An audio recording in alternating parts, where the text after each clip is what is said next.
always kind of say, like, I'm not an expert on your life. I'm an expert on the process. The only reason why you were able to recognize it was because it already existed in you. I had this meritocracy thing, which I think a lot of us do just culturally, right? That I'm valid because of the little letters after my name. Then I'm okay because now I have more titles, and more degrees, Yeah. and more pieces of paper, right? Everything is so heavily focused on it has to be science-based, right? And evidence-based, that there isn't any space for the mysteries, or there isn't space for a felt sense.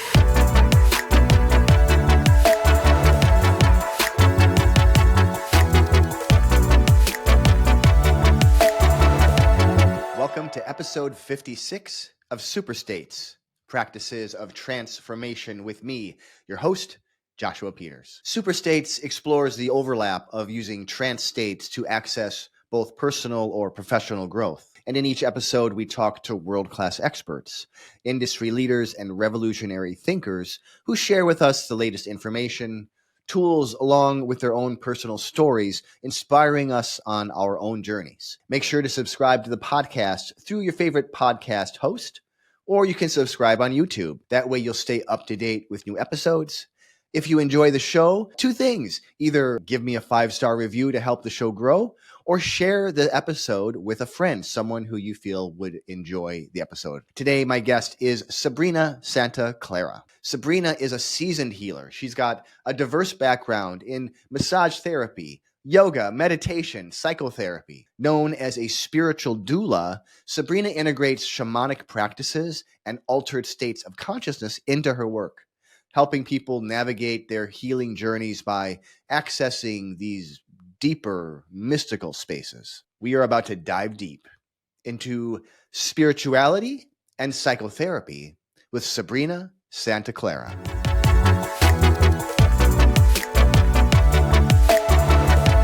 Welcome to Super States. I'm here today with Sabrina Santa Clara. Sabrina, welcome to the show. Thank you, Joshua. I'm so glad to be here. I'm excited to have you on as well. Sabrina, I always like to have the start, just get a understanding of what you do. So like describe what you do, how that makes an impact on people's lives, maybe even your life. Right. It's a little tricky because I now am referring to myself as a spiritual doula. And that came about because I didn't have any words to describe what it is that I'm doing. Mm. And, my work began in the sort of more massage therapy and yoga and meditation, all those things. And then I moved into psychotherapy, but a more shamanic version of psychotherapy. But even in that, it began to feel like even the confines of psychotherapy um, sort of felt like there was too much muck within the psychotherapy. It wasn't big enough. Mm. And I really started to look at what is it that I'm doing and what are my values around this. And my values are not around pathologization. My values are around, yes, psychology is important, but so are the mystical spaces. And Yeah. some of my greatest healing has happened in trance states and mystical spaces and non-ordinary states of consciousness. And some of the premises upon which psychotherapy are based, I'm completely opposed to, right? Which is, Mm-hmm. hyper individualism. That therapy is done one on one. It's very little done in groups or in community settings, and that's what really needs to happen, right? Or that everything is so heavily focused on it has to be science-based, right? And evidence-based, that there isn't any space for the mysteries, or there isn't space for felt sense or traditional wisdom. That's getting a little more available now that psychedelics are moving into the world of psychotherapy. But even Mm-hmm. still, we still have these governing bodies that limit um, the capacity with which we have to heal. Mm. So, so Wow. that's sort of Okay. what I do. I'm an integrationist. An integrationist. Yeah. Well, spiritual Yeah. doula. When I think of doula, I think of two things: a birth doula and a death doula. which Hmm. are the two kind of ways that I've heard that term used. So I guess as I think about, and I don't know what doula means, but used with those two things, it kind of sounds like transition. Exactly, right? So it originally, I believe, the Greek word, and it was basically the slaves who were helping the mothers.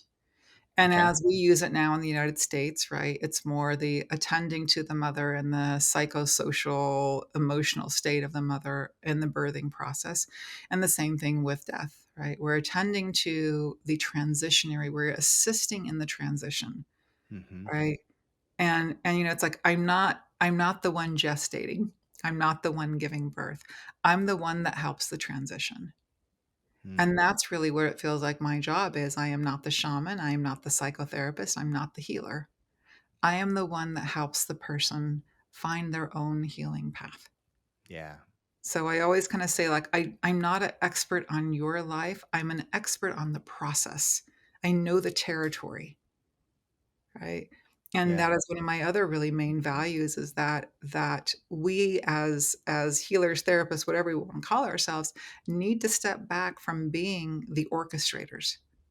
We are Mm. the assisters, right? Yeah. And the wisdom and amazingness that exists in me, my wellness is no different than the wellness or the spirit of the person I am working with. And they have more muck that's covering it up. Mm-hmm. But our essential spiritual self is essentially the same, right? The same quality, Yeah. right? And so I find it a much more respectful and honoring orientation to working with clients. Yeah. I resonate with that. It's like a facilitator rather than a Right. rather than a doer, like rather than the magician, you're facilitating the Mhm. experience to happen. But as you say, nothing's going to happen until the person is ready for that to happen at some Absolutely. level. Absolutely. I would say too, like if I have a little nugget of wisdom that shows up in the session and my client will be like, oh my God, that was so good, or they'll make some comment like that. I'm like, Yeah. the only reason why you were able to recognize it was because it already existed in you. Hmm. I brought it into language, but the truth of it is already in you. Yeah. Like I'm not, and I think that when we do this work, that humility of realizing that I'm nothing, I'm not the thing, I am not the healing component, Yeah. right? That healing component is within you and within the divine and within the mystery, and I am simply a facilitator, Yeah. I love right? that. So share with us your origin story. Like, how did you get Yeah. to this point? What kind of experiences made an impact for Mhm. you? Once upon a time, I was a big hot mess. All right. Hey, me too. That was all trauma induced. So I don't know if you know, like the ACE scores. So the ACE scores is like a simple diagnostic assessment where they're asking you 10 questions of did this happen before the age of 18. Okay. It's simple questions to measure, were you like sexually abused, were you emotionally abused, was there emotional neglect, did somebody in your family suicide, things like that. Hmm. And so out of the 10 questions, I'm a 10 of 10. So I have You an got a high score. extensive, I have an extensive trauma history. Okay. And so and and the way that my trauma showed up and one of the symptoms that I had, was I had an eating disorder. And Hmm. that eating disorder showed up not only in bulimia, but it also showed up in sort of excessive bodybuilding and the sort of whole exterior. Mm. And so, in order to heal that, actually, my first practices had to go through the body. Mm. So, I learned to move out of performance dance and into embodied movement. And then I found things like authentic movement, which I'm not sure if you're familiar with it, but No. authentic movement can take you into trance states. Can you describe what that is? Yeah, so it is a practice. There's always a witness. So there's a mover and a witness. Sometimes they're done in groups, but there's always one mover, one witness. And rather than moving from the outside in, so typically if you're training in dance like ballet or jazz or right, one of these formulas, you're moving from the outside shape of the form. What does it look like? And in authentic movement, it's a closed eyes practice. There is no music. And you're learning how to move from the impulse, from the Mm. inside out. And so often it begins with, inconsequential movements like, scratching your nose or shrugging your shoulders. And then all of a sudden you're in it and you're in an altered state as you're moving. Yeah. Right. And so I've had experiences like, one of the last ones I had, I was moving and all of a sudden I was on the ground and I felt myself as a being before I came to live on the land, Hmm. and how full the water felt in my lungs, how it felt to be held in water. Hmm. And then I transitioned out into what felt like a land state and the grief of losing the fullness of water in my lungs and being surrounded by water, and now the looseness of air, Hmm. right? So it can take you into these really trippy states. Yeah, that sounds pretty wild. Yeah. So anyway, so a lot of it was through embodied movement, meditation, etc., shamanic journeying, a lot of these things that produce altered states of consciousness. And then when I was in my 30s, I had a partner and we went to therapy and we saw an internal family systems therapist. Hmm. And so internal family systems is a neo shamanic approach to psychotherapy. So it is now evidence based, but it kind of enters into the weird, what I often joke around is the weirdo spaces. Sure. Yeah. Right? Yeah. So when we're working with people, they are often in altered states of consciousness.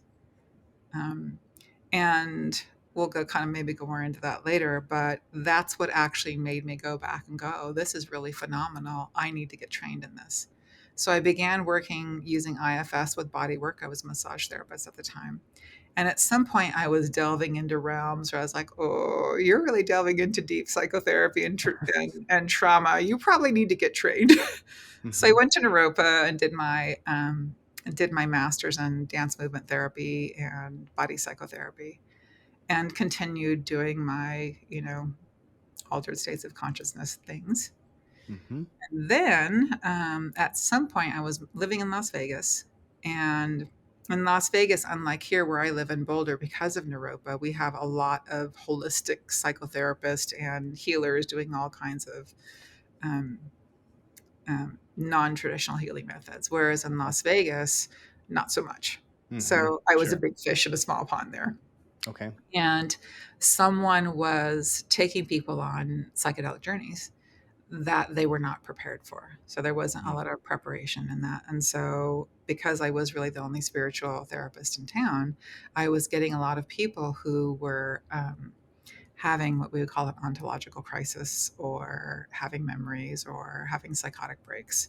And so that became what I started doing, is working with people who were having challenges from psychedelic therapy or Okay. psychedelic sessions, Hmm. even though I hadn't done a lot of psychedelics at that time. Oh, But okay. because I was used to being in this sort of altered states of consciousness and spirituality, it was comfortable territory for me. Sure. And so then I got trained and now I teach with one of the psychedelic organizations. And so I integrate sort of all this stuff together. Wow. Mhm. What do you think is the biggest lesson that came out of that, all of that for you? I think because of my original wounding, that, I had this meritocracy thing, which I think a lot of us do just culturally, right? That I'm valid because of the little letters after my name. Sure. Yeah. Right? Then I'm okay because now I have uh, more titles, and more degrees, Yeah. and more pieces of paper, right? And I think that the thing that is different now is I'm 59 years old and I am being called into becoming an elder. And so I'm doing these whole rituals and stuff around becoming an elder. And what I'm really sitting into now, what I have been for the last probably since I hit my 50s, was really sitting into trusting my own wisdom, Mm. trusting my own knowledge. And in some ways, I've rejected traditional psychotherapy. I still keep my license. I use it. I train, and that's, part of what I use it for. But as far as working with clients, I don't operate under my therapy license anymore. Hmm. To be able to say, I don't believe in this as it's purported, as it's offered, that Hmm. it doesn't work for me, and I don't actually agree with the value systems of it. Hmm. And that I think that took me a lot to like take a deep breath and really sit into my knowingness, even though I may be rejected by that community. Yeah. Right.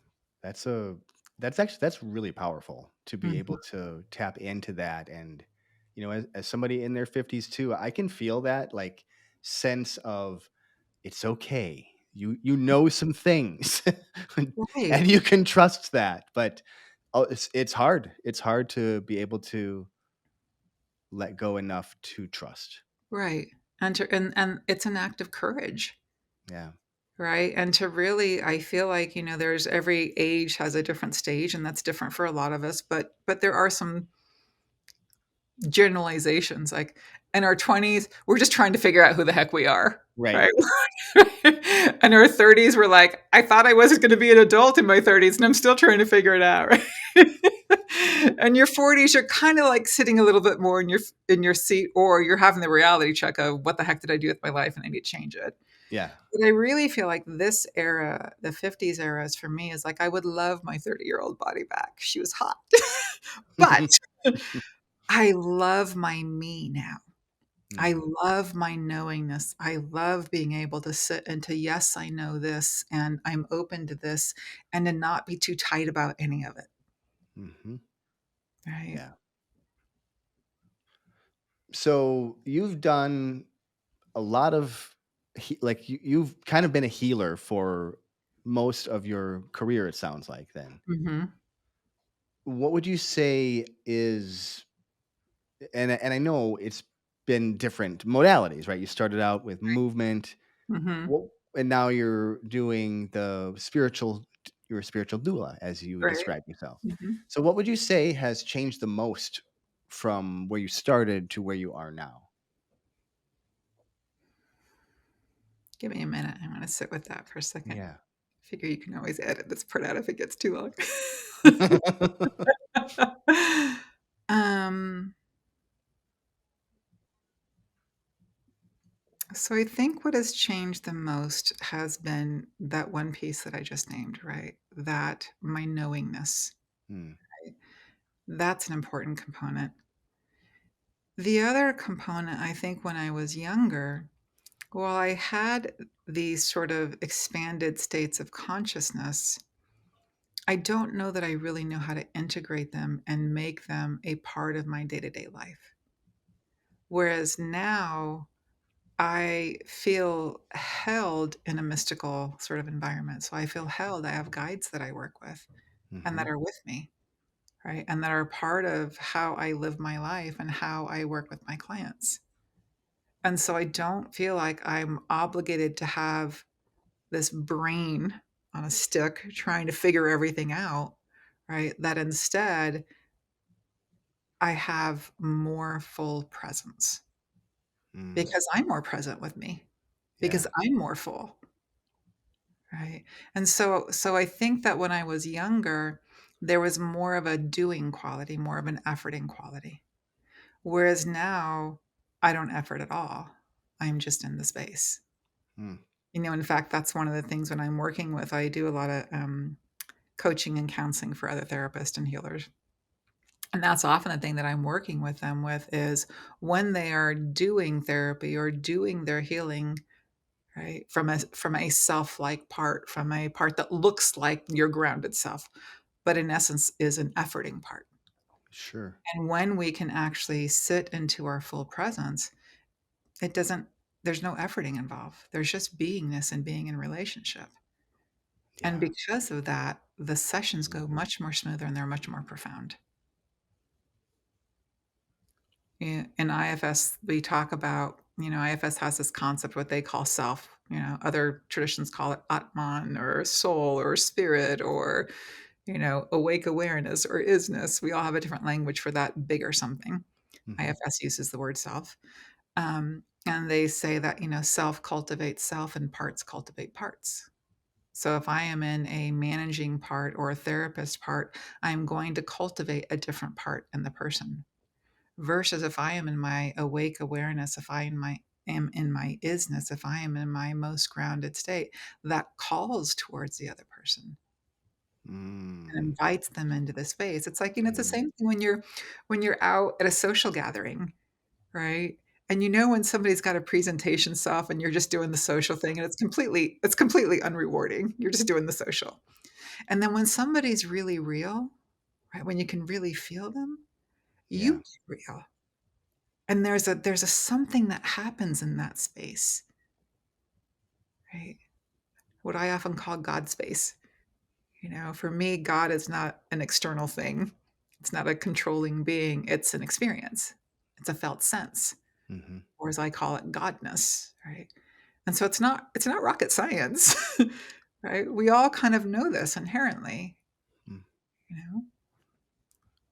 One of the things that sticks out most from what you just said there was when you're in your being state, it Mhm. helps to, or when you're in yourself, right? When you're in Mhm. that grounded state, that can help to pull out your clients from Mhm. them.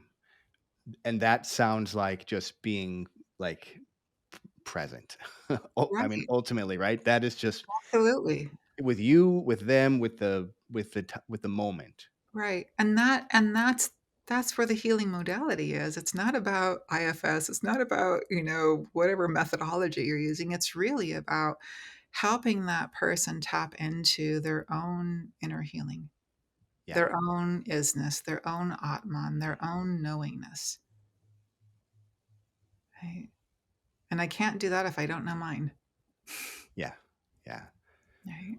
What are the kind of, I guess, either people or the challenges that they're facing that come what are the kind of people that are attracted to your work?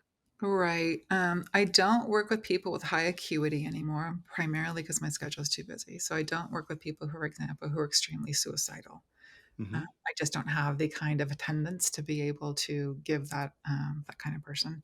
So most people that are coming to me are people who are healers, therapists, people who have seen other therapists and have not really gotten anywhere.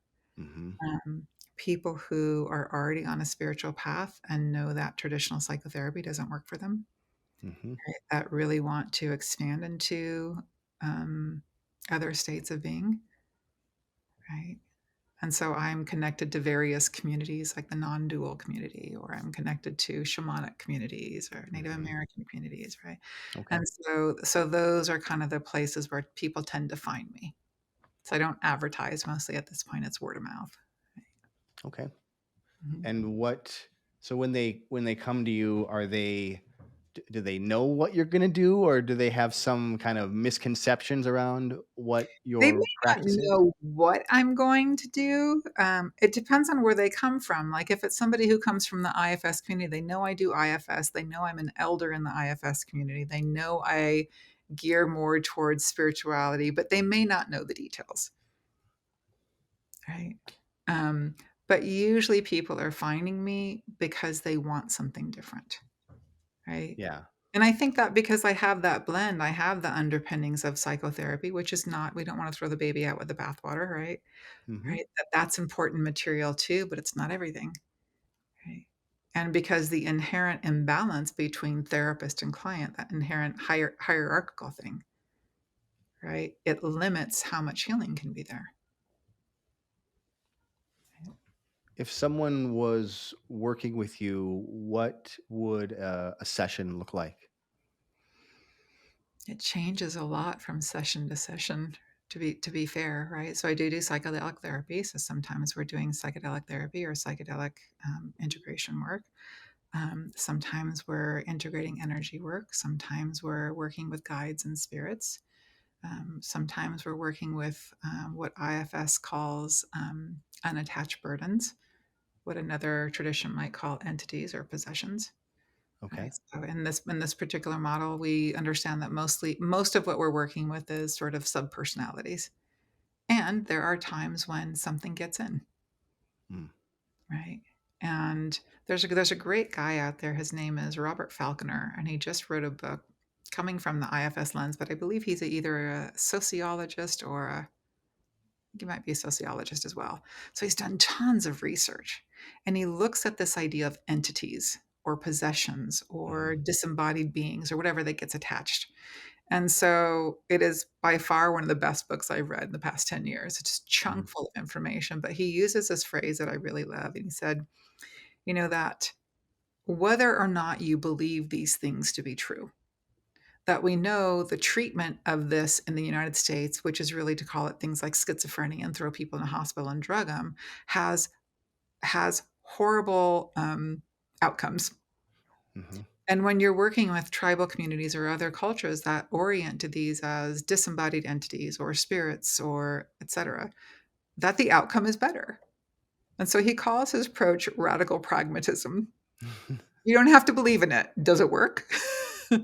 I Right? I like that. Like that's, don't suspend disbelief, Hmm. try the thing and Just see what see. results you get. Right. Right. So I would say that what is true is that, that the way I work with clients is I always start off, I'm just kind of naming that, even though I'm holding this role, right? That my wellness, my goodness, my God self, whatever you want to call that thing, is no more developed than yours. Hmm. That all I am doing is holding space for you in this time, but we are equals in this process. Right? That feels really important for me, for my clients to understand and to know that we are doing this thing together. Mhm. If you're in the dark well, I'm going to be down in the well with you. I'm going to have the pulleys to get out, but I'm going to be down in the well with you. Yeah. Yeah. you know. I think that is something that is often forgotten, that when we're doing this kind of trance work, Mhm. the practitioner is going into trance also. We are, right?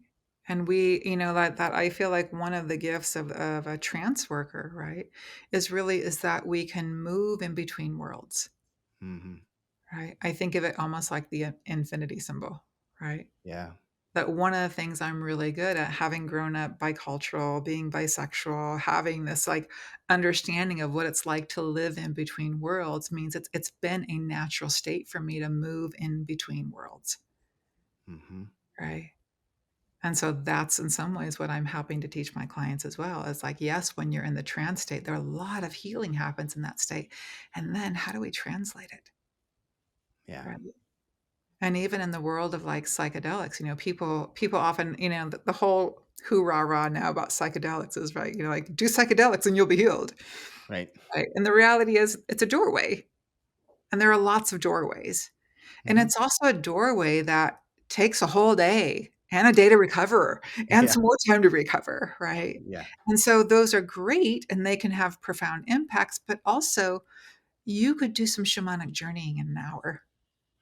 Hmm. Right. And how do we begin to integrate some of these trance states into our daily lives so that it's not so ripped out from our daily life so that we can live in the in-between spaces, Yeah. right? It feels like a lot of times, well, psychedelics is a great example. Mhm. Psychedelic experience is right here. Life is right here, Mhm. and they're not connecting. Like that integration piece gets missed for a Mhm. lot of people. Now, this has become much more talked about now, Right. especially in the healing space around integrating your learnings and your lessons, but Mhm. um, hasn't always been how you do things. And spirituality can be the same way. You can Mhm. have spiritual experience, and people like to collect spiritual Mhm. experiences sometimes too, Totally. but they don't attach, they don't bring them over into life and take this nugget that you learned here and add it into when your wife asks you to do the dishes. Right. That the spiritual and the mundane are, it's kind of like, I often use the example, if I hold out a hand with my palms facing you, like it looks like a different hand than when I turn my hand to the back. They Yeah. do different functions and they're both a hand. Right. And Yeah. so the mundane and the spiritual, they exist together. And we like to like separate them out. And it's like, what would it be like if we could have micro trances? So people Mm. often think about in psychedelics, the integration is like, how do I integrate the spiritual experience and then come back and live my regular world? Like, like it's like the spiritual experience is in service to the regular world, Yeah. rather than What if you could expand? What if you could have these micro expansions? So one of the practices I'll give people when they've had a psychedelic experience. So if I'm assisting with someone, I will write down all the songs that are happening while they're having their experience. And if I notice something happening, or they say something during a particular track, one of the Mm-hmm. things I'll have them do is like their practices for the next month after that is, if you had an experience that needs to be explored while you were listening to this particular track, go back, listen to that track, and see if you can find your way back. Because things that Mm-hmm. fire together wire together, and you are now Right. at a point where your brain has a lot of neural plasticity. So, what if you could find your way back into that mystical state? And Mm-hmm. maybe it won't be the same as if the psychedelics are in your system, right? But maybe you could get akin to it. Maybe you could find some expansiveness in your day-to-day every life, Mm-hmm. right? Maybe you could be aware that there's a bigger something, Yeah. right? That's so your infinity symbol is coming into play here again. And the both sides are there. Mhm. So what came into my head as you were talking about this was, so what if we took the daily life and we brought those experiences into the spiritual life instead Mhm. of integrating it the other way around, right? Right, Like there's nothing that says it has to go one way or the other. It's right, just the way that we right. perceive things right now. You know what makes me think about that is, did you ever see there's a video out there, and it's where they have an electrode going into a glass plate, and they put salt or sand on top of the glass plate, and the electrode plays different frequencies. Yeah. Yeah. Right. And so at every frequency, the salt moves into a geometric pattern, and the higher the Yeah. frequency, the more complex. And that's kind of how I think about the mundanity of everyday life, that it is spiritual. There's an organizing principle to all of this, whether you can see it or not. Yeah. Right. Hmm. And so what if they're the same thing? Right. It's that sort of non-dual approach. It's not oneness, it's that both and all of it. Yeah. Right. Like, Yes. And how if you're juicy how juicy would be life be if we could have it all together? Like, if you could have your cake and eat it too. right, right. So based on some of the, so you have, I love your somatic kind of experience that you have Mhm. mixed in with the psychotherapy. Like you're kind of, again, you're following that I same pathway, do. right? So based on your wide experience, what is a practical way someone could use one of these micro trance states to make a change in their life?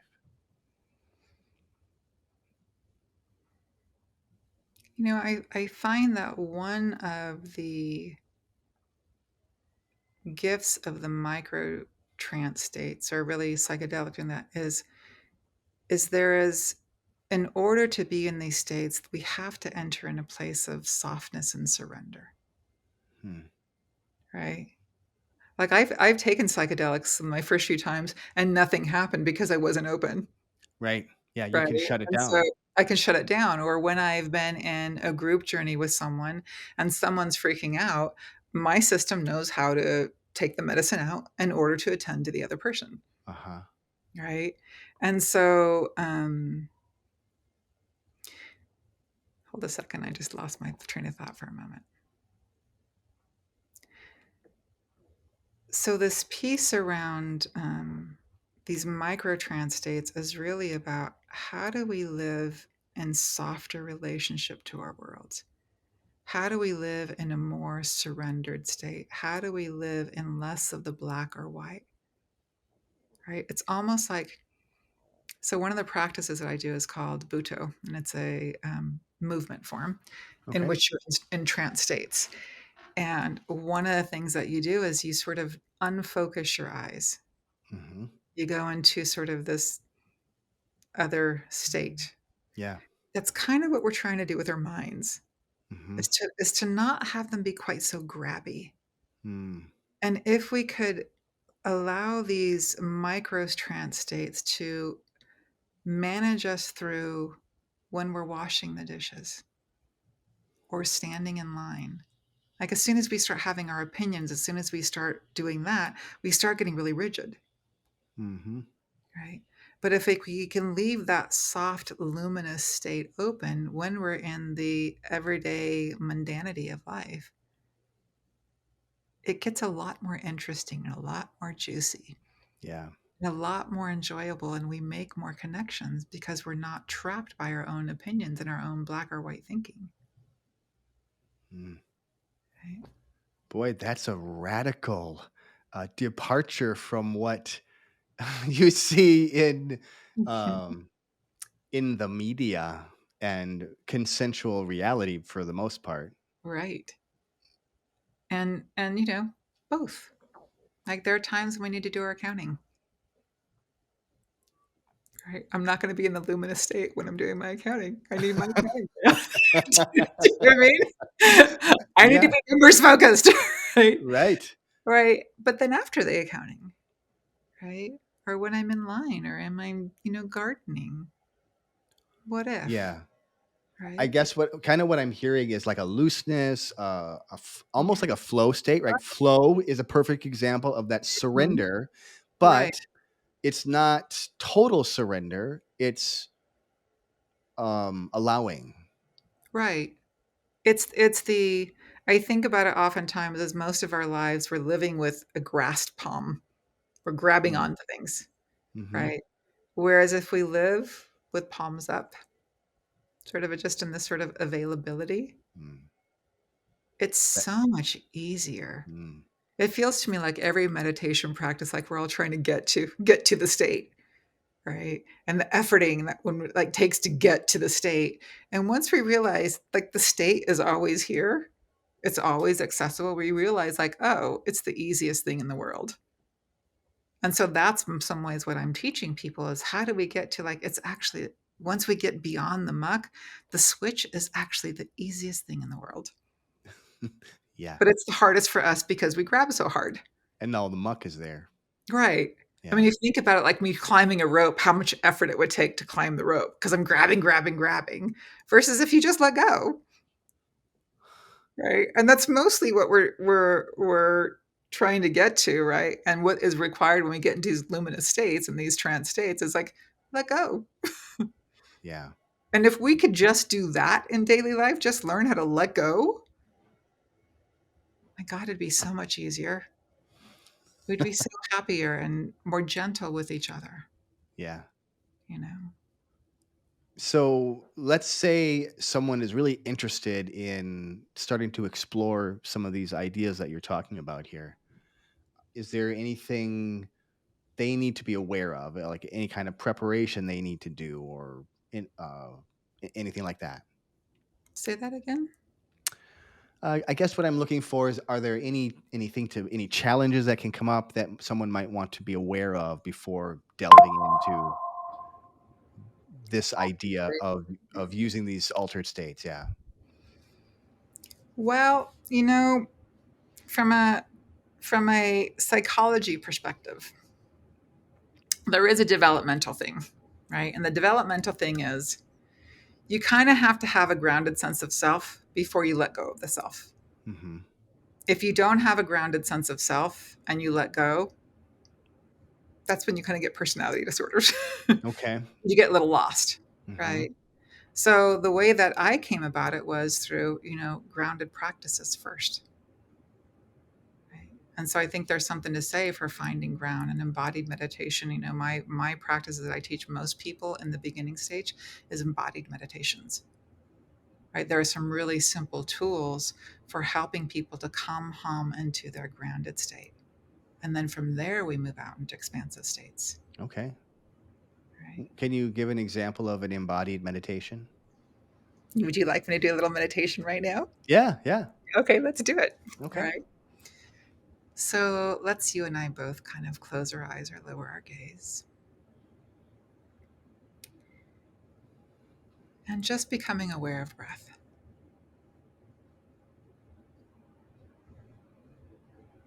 And not trying to be anything. So, not doing any pranayama or trying to elongate your breath or trying to be relaxed, just allowing your lungs to breathe you.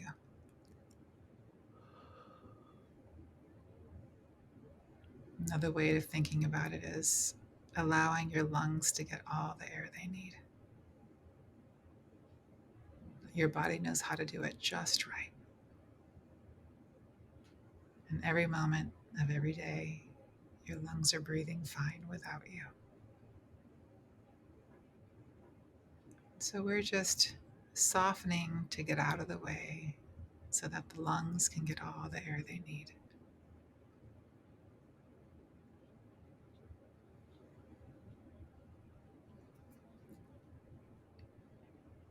And as you are aware of breath, most people notice that energetically they are really just aware of the front of their body, face, chest, maybe belly and upper arms. But energetically, the awareness is in the front of the body.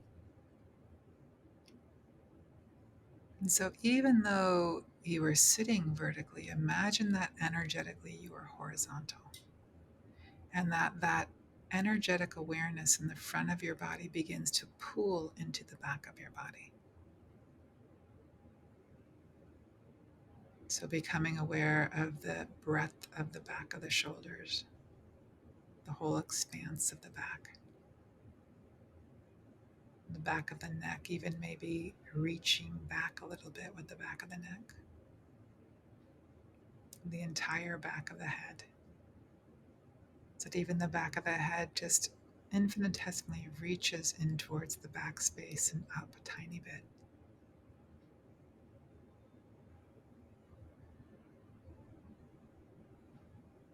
And then from this place, breathing and feeling the whole circumference of your body, the all of you.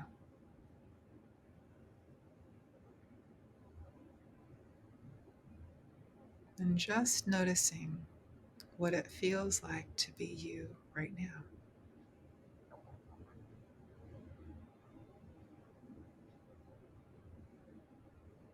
And how is that different than when we were chatting?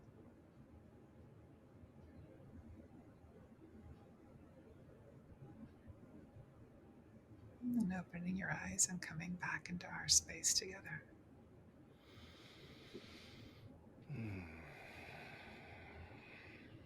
I like that. I noticed when you started to have me pull into my back, like that's what dropped me in. Exactly. And I don't even remember what they were, but there was all kinds of like images that were popping in my head at that moment, or kind of through that Right. So process there. most of us, because we're humans and we're facially, that's how we connect, right? Yeah. That we fall into each other, Mm, right? So we're a little toppily energetically. mm, So just this really simple practice of beginning to pull your energy into the back of your body helps us to like sit a little wider, like we can mhm. hold space better. Right. So this is something I do before we talked. Right. Yeah. Before we go into sessions, I always do this little back body thing because it is one of the simplest and easiest ways to help me get a little bit more into my fullness. And so I'm often teaching these fullness kind of experiences first Hmm. because this is what helps us to have like the ground to actually reach up to the sky. Yeah. Yeah. Right. It's almost like in shamanic journeying, like, right. Often they'll have you, go out from your body, but make sure there's a cord going back to your body, Yeah. right? Find your way back. Like that. Like in this incarnation, right? All of our experiences happen through the felt sense through the body. Yeah.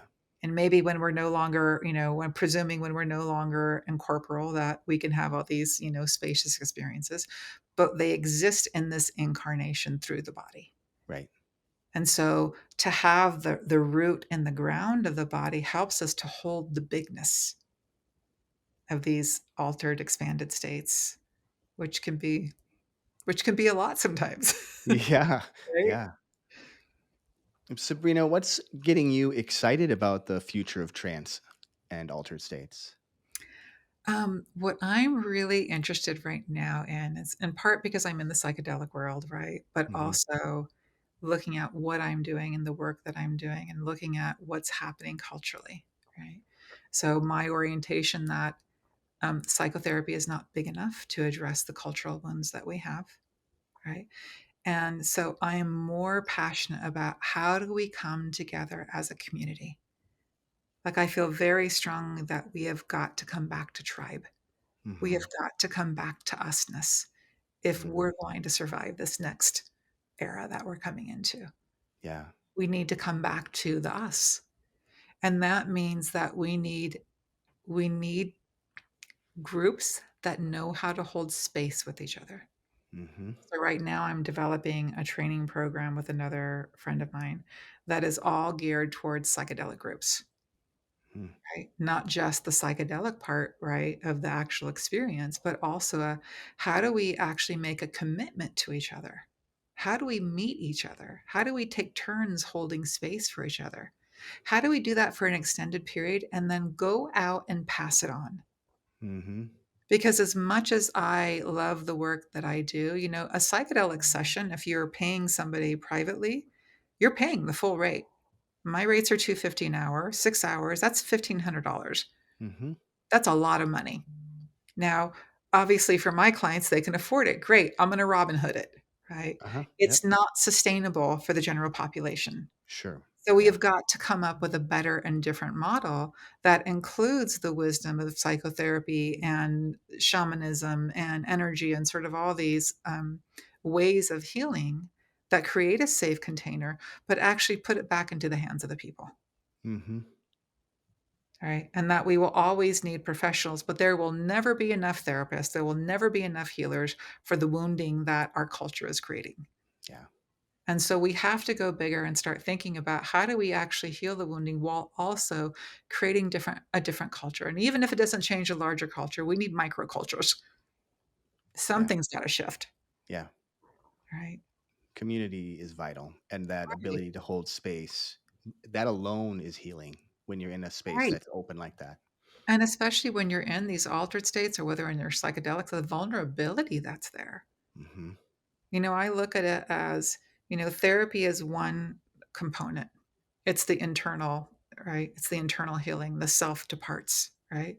But then we also have we need community. Right? Every spiritual tradition talks about this, right? In Buddhism we call it sangha, and Hindu traditions they call it kula, and Christian traditions it's wherever two or more are gathered in my name, there I am, Yeah. right? Mm-hmm. So we need that community component, and then we also need the mystical or the divine, which we've pretty much eradicated from this culture, Mm. right? And we don't do well without it. We need the something bigger, Yeah. however you define that, right? Sabrina, if somebody wants to learn more about you and what you're up to, what's the best way for them to do that? Well, I have a website, which is sabrinasantaclara.com, which needs to be updated, but you'll find some information on me. Okay. I have a YouTube page. There's a bunch of videos on there. I try to do some meditations. I try to offer as much free stuff as I can fit in my schedule. Uh, Mm-hmm. and on my website, there's an email list. So whenever I'm doing events or trainings, that gets sent out to that notice. And yeah, those are probably the best ways. I have an Instagram account, but I'm 59.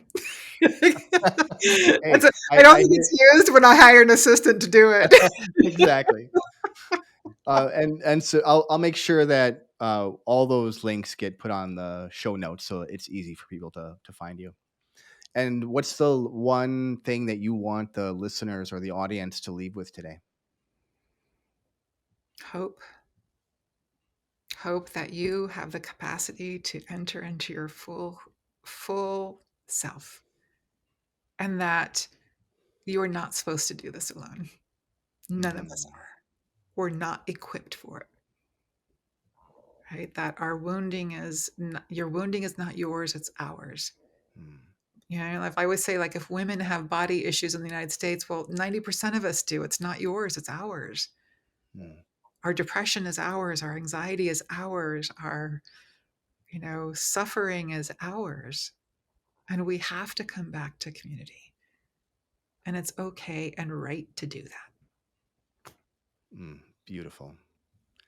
Thank you so much for your time today, Sabrina. It's been really enlightening conversation. It was really sweet to spend time with you. And I can feel your open heart, and that feels really, really sweet to me. So thank you.